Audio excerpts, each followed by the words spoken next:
Greetings, redheads. Thank you for joining me in another edition of your favorite show, the one, the only Reds View. Of course, I'm your gracious host, Jay Red. All right, so I just got back in from off the road from Mobile, Alabama, seeing my Jackson State Tigers whoop up on Alabama A&M's Bulldogs at the Gulf Coast Challenge. But since I was gone, it's been some stuff going on. It's hot in the press, hot in the media, and we're gonna talk about it, of course. So Joe Budden versus Drake. Man, it's been lighting up timelines, Twitters, Facebooks, YouTube, everything. So Jay Red, I have to chime in on it, and I will be giving my full review later this week on my Tuesday's broadcast, where we're gonna talk about Drake's album a little bit more and some other topics. But I wanted to get in and talk about the issue that's at hand.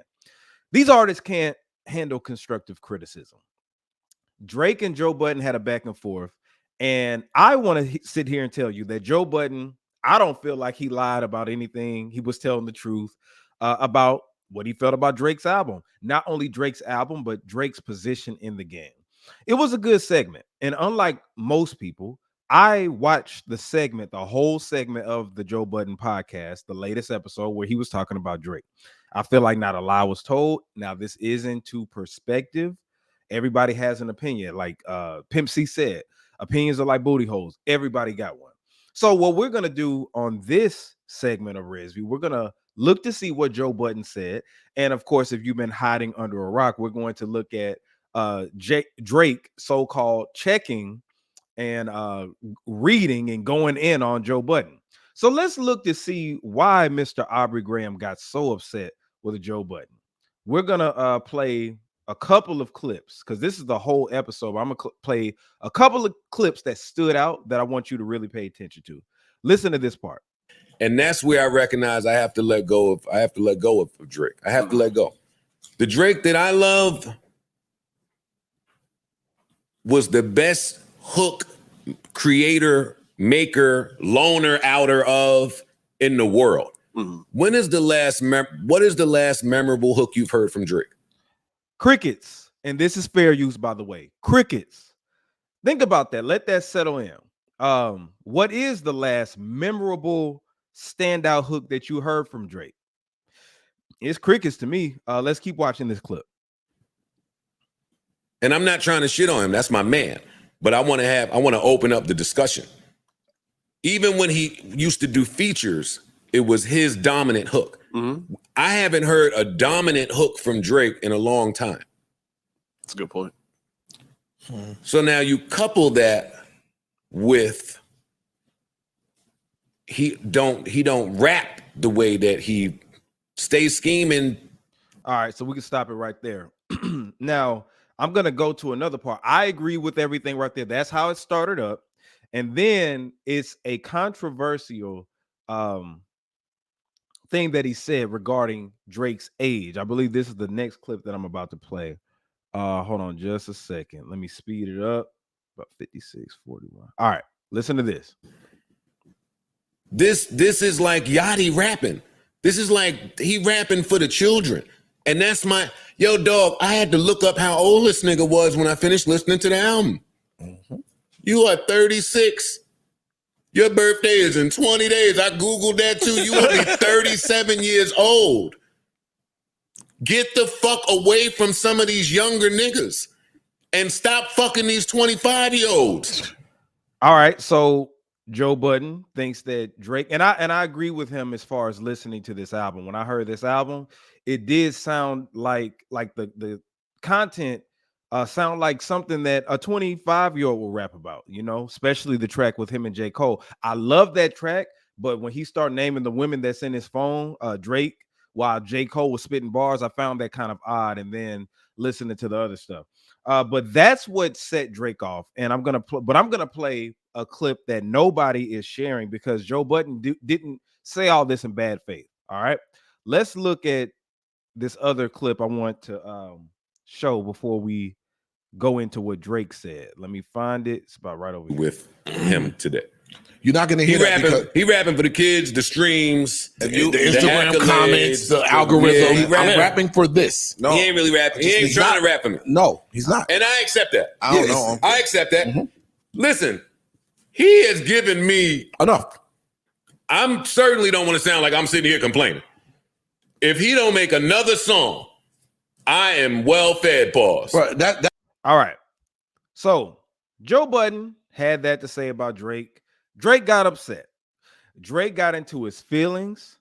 And I'm going to say it right here. He got into his feelings. He let his emotional side show, his light-skinned side show, as they say. And let's look at what he said. All right, let's see if you can read it right there. It's kind of tiny, but so yeah, he said, you have failed at music. You left it behind to do what you were doing in this clip because this is what actually pays the bills. Blase Skip, he went in talking about you're broke, living check to check. The raps you write had 450 men showing up to your shows and Dusty Inichi jeans to screw up their face to Mood Music 29. That's funny.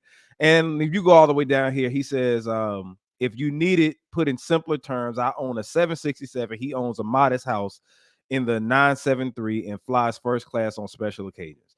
All right, so that was a lot. That was a lot. And it was funny, you know, that last line. It did sound like a diss line, a diss bar. But I'll say this, man. As far as the album, I agree with everything Joe Budden said. Keep in mind, there's other clips I can show you, but Joe Budden said that he liked the album. He said that he liked the album. He just had issues with it. And on a surface level, yeah, it's not a bad album, but it's not what we expect from a Drake. That's why he's saying also we can't just rely on Drake to keep pushing the culture forward. You know, he's been doing it since 2009 on a great extended run, probably the best run in hip hop when you're talking about consistency. But the thing is, Drake got into his feelings. He got into his emotional side and let that comment get the best of him, and he took it out of context.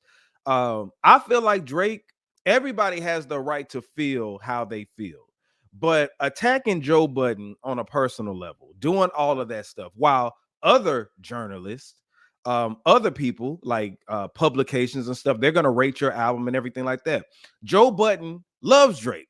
He constantly talked about how much he loved him and had much admiration. So I don't know where all this Joe Budden is a hater. He has failed at music. Let me tell you this, man. Joe Budden is not a failed rapper. He's not a failed rapper. Contrary to popular belief, he's not a failed rapper. The man had a hit single, a big hit single, his first debut single. I believe it was his debut, Pump It Up. That was a big record back in 2003. It was everywhere. Like it was all on BET, MTV. He was signee on Def Jam on a major label. Doesn't everybody want to sign to a major label? Not nowadays, but growing up, if you're an aspiring artist from like the 80s all the way up until like the 2010s, you want to sign to a major label. He accomplished that. He had a hit single on a major label. He accomplished that. Now, his album did underperform and he had some label issues, but you know, it is what it is. He didn't achieve mainstream success all the way, didn't have platinum albums, didn't have gold albums. But after that, he went on a big run in the indie scene. Notice what Drake said. He brought up mood music. Mood music was a thing. That was an independent album movement that Joe Budden was going on. Now, I'm not a Joe Budden fan per se, but I keep in touch with the culture. And I used to see those mood musics pop up on XXL magazines, giving it good ratings. He was ahead of the curve when you talk about the internet and success on social media and stuff. Joe Budden, Slaughterhouse, Royce the 5'9", Crooked Eye, they had the internet on lock way before everybody else, way before Larry June and everybody else. Them and Tech Nine had the internet on lock. So you got to give praise to that. Like Joe Budden was doing his thing. He had a good run independently. Doesn't everybody want to be independent now? So then he signs with Shady Interscope, Slaughterhouse. They didn't achieve big success. They tried it, but again, he signed to another major label. Then he put out some more critically acclaimed projects after the breakup of Slaughterhouse. Then he decides to retire and become a podcaster full time. And not only a podcaster, he's one of the biggest podcasters out. Since podcasting is a thing right now, who's as big as Joe Budden besides like the Breakfast Club and, you know, different people like that? Like Joe Budden is one of the biggest podcasters, like Say Cheese and all that. He spends every week doing 3-hour shows talking about what he wants to talk about, critiquing what he wants to critique and gets big viewership. All right. So that whole Joe Budden is a failed rapper. Did he achieve what Drake did? No. But the funny thing is, just because he voices his opinion and you don't like it, you got to attack the man's rap career. That is over. We all know that he's a one-hit wonder. We know that. But what is really what you call success? Because, man, like a lot of artists wish they could have been in his shoes. So that tired argument of Joe Budden is a failed rapper, you got to come with something else. He knows that he's a quote unquote failed rapper, if you're going to call him that, but he's not a failed rapper. So get rid of that. Bongos. Remember Bongos came out a couple of weeks ago? Cardi B got upset with Joe Budden saying, oh, he's out to attack me, when there are numerous videos of Joe Budden praising Cardi. And when he critiqued that song, he just said, I think that Cardi should make a different type of song. We want an anthem. We need an anthem from Cardi. This is all what you call constructive criticism. And see, Drake messed up. You want to know how he messed up? Responding in that manner was very sassy, emotional to me. Just respond in a diss record. You don't throw jabs at them, but you let them see you sweat. And what do you think you're going to do? Because people will say young folks don't know about Joe Budden and all this other stuff. So all the Drake fans can spread that hate, but they're going to go watch the video, watch the clip. Drake just gave Joe Budden even more exposure. That was stupid. You're never supposed to let your enemy see you sweat if that's your enemy. And the reality is Joe Budden really didn't say anything that was malicious. You know, he feels that Drake needs to stop being around the young folks and try to create mature music. I agree. Now, that's to everybody's opinion, you know, your perspective. But at the end of the day, I don't think that For All the Dogs is a good album. It's not trash. It's not bad. But Drake has not made a memorable project in the most recent years. Now, I liked songs off of Scorpion. That's probably like my favorite Drake album that he's dropped, but you know, more recently. But Views was not good to me. He had some songs that I liked, of course, and A Certified Lover Boy has songs that I like. But this is the first album that he's put out in recent memory where I only literally like one song. I love the J. Cole song that he has, but it's just not everybody saying the same thing. But what gets me is that people all on on social media and everybody will have something to say about Joe Budden just because he's a rapper that didn't accomplish what Drake did or other big artists. You get on him, but you got all these other publications and everybody else who has something to say about music. Are their opinions validated? Because if Joe Budden would have praised the album, you wouldn't be hearing none of this, but he kept it a buck. He kept it real. And just attacking the man's character and on a personal level, you're failed, you're failed, you're a failure, you're a failure. Well, like I said, Joe Budden, if you really were in tune in rap, you knew that he was killing it on the indie scene. Currency kills it on the indie scene. Larry June kills it on the indie scene. Tech Nine kills it on the indie scene. I could keep going. Everybody wants to be independent now. Joe Budden was ahead of the curve, you know, ahead of the curve. So it is what it is, man. But like I said, I think that Drake got into his feelings and let his light skin side show because you just let him see you sweat, you know, like, and if he's such a failure, why are you giving that failure and a nobody that much attention? If you're as big and elite as you are, you wouldn't pay attention or give a shit what Joe Budden has to say.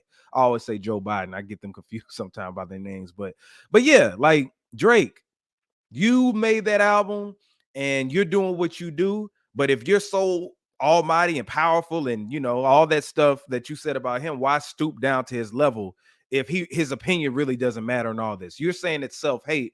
But if you looked at what he said, he really gave you some wisdom and guidance because that's your music don't sound like you got that right now. That's why one of the reasons I feel like you do need to go on a break. But it is what it is. I think that Joe Budden's opinion was validated, you know, or valid. In my personal opinion, I feel the exact same way. But man, let me know in the comments what you feel. Do you feel Joe Budden is malicious and mad that he never became a big mainstream rapper and is talking shit about everybody else just because he has that malicious intent and built up frustration and all that stuff? Or do you feel like he just told the truth just like everybody else? Because the clips that I just saw, what I just showed you, that came from a good place, in my personal opinion. But that's what I feel. He didn't lie. Drake got into his feelings and let his weak side show. But for more content like this, make sure that you subscribe to the channel. youtube.com/ResView. Please hit that like button. Hit that like button if you mess with this video, or the dislike button in the comments. Just keep it up. Share this so we can help that algorithm. Hit that like button so we can help the algorithm so the video can get out there. But that's ResView, J Red. ResView, I'm signing out.